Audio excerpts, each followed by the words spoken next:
29 साल की अर्चना तिवारी, एक साधारण सी लड़की मगर सपनों में बेहद बड़ी। वो चाहती थी कि सिविल जज बने, लोगों को इंसाफ दिलाए और अपनी मेहनत से परिवार का नाम रोशन करे। लेकिन शायद किस्मत ने उसके लिए कुछ और ही लिख रखा था। पहला सफर, पहली मुलाकात 1 जनवरी 2025 की ठंडी सुबह थी। सर्दियों के मौसम में ट्रेन के डिब्बों से भाप जैसी धुंध उठ रही थी। प्लेटफॉर्म पर चाय बेचने वालों की आवाज, बच्चों की रोने की आवाज और यात्रियों की भीड़, सब मिलकर एक अलग ही माहौल बना रहे थे। अर्चना अपने बैग में रखे खाने पीने का सामान निकालती है। जैसे ही उसने एक डिब्बा खोला, सामने वाली बर्थ पर बैठे एक युवक की नजर उस पर पड़ती है। वो युवक लगातार उसे देख रहा था। अर्चना ने अनदेखा करने की कोशिश की, मगर फिर भी जब उसकी नजर उस पर पड़ी तो पाया कि युवक अब भी टकटकी लगाए देख रहा है। अर्चना ने हल्की सी मुस्कान के साथ कहा, अगर आपको भूख लगी है तो आप खाना ले सकते हैं। लड़का झेंपते हुए बोला, नहीं, मैं तो बस ऐसे ही देख रहा था। यहीं से दोनों के बीच बातचीत की शुरुआत हुई। पहले खाना शेयर किया गया, फिर बातें बढ़ती चली गईं। अर्चना ने बताया कि वह सिविल जज की तैयारी कर रही है। ये सुनकर युवक बेहद प्रभावित हुआ। ट्रेन का वो सफर कब खत्म हुआ, दोनों को पता ही नहीं चला, लेकिन यहीं से एक अनोखा रिश्ता बन चुका था। कई महीने बीत गए। अगस्त 2025 में फिर से वही ट्रेन यात्रा शुरू हुई। इस बार अर्चना अपने घर जा रही थी, रक्षाबंधन मनाने के लिए। नर्मदा एक्सप्रेस, गाड़ी नंबर 18,233। 7 अगस्त की शाम करीब 4:10 बजे ट्रेन इंदौर से रवाना हुई। अर्चना ने अपनी मां को कॉल करके बताया, मम्मी, मैं चल पड़ी हूँ, 9 अगस्त को राखी बांधने आऊंगी। भैया को कटनी स्टेशन पर भेज देना सुबह 6:50 बजे। रात 10:15 बजे भोपाल के पास से उसने आखिरी बार अपनी मां को कॉल किया, अब सोने जा रही हूँ, सुबह मिलते हैं। इसके बाद उसका फोन बंद हो गया। सुबह ट्रेन कटनी स्टेशन पर पहुंची। भाई बेचैन होकर बहन का इंतजार करता रहा, लेकिन अर्चना नहीं उतरी। उसने पूरी बोगी खंगाल डाली।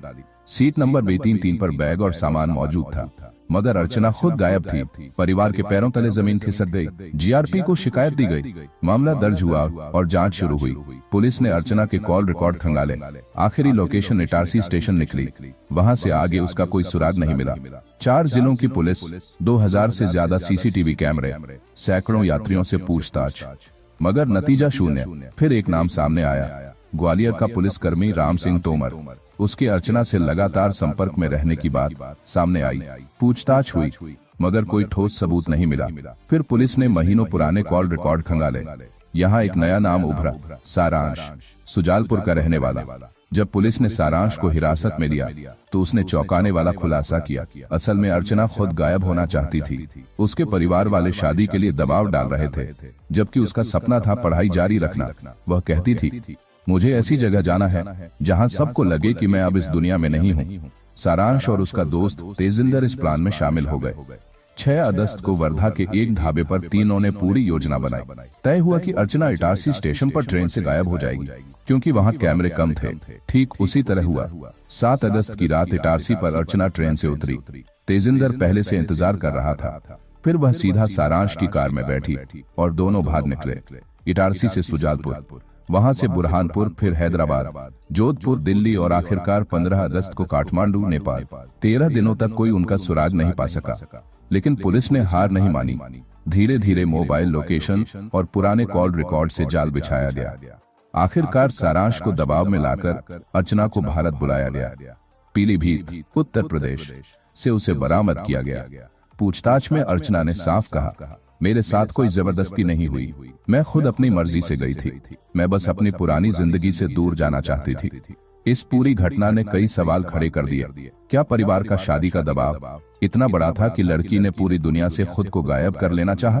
क्या एक पढ़ी लिखी वकील लड़की को भी ऐसा कदम उठाना पड़ा?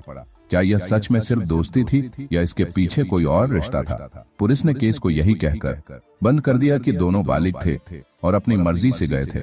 मगर इस घटना ने माता पिता और समाज के सामने आईना रख दिया कि कहीं हम अपनी बेटियों पर अपने फैसले थोपकर तो उन्हें मजबूर नहीं कर रहे। अर्चना तिवारी की कहानी सिर्फ एक लड़की की नहीं है, बल्कि उन तमाम बेटियों की है जो सपनों और परिवार की उम्मीदों के बीच कहीं न कहीं फंस जाती हैं। आज वह वापस अपने परिवार के पास है। आगे की जिंदगी कैसी होगी ये तो वक्त ही बताएगा, मगर यह सच है कि इस घटना ने पूरे मध्य प्रदेश ही नहीं बल्कि पूरे देश को हिला दिया।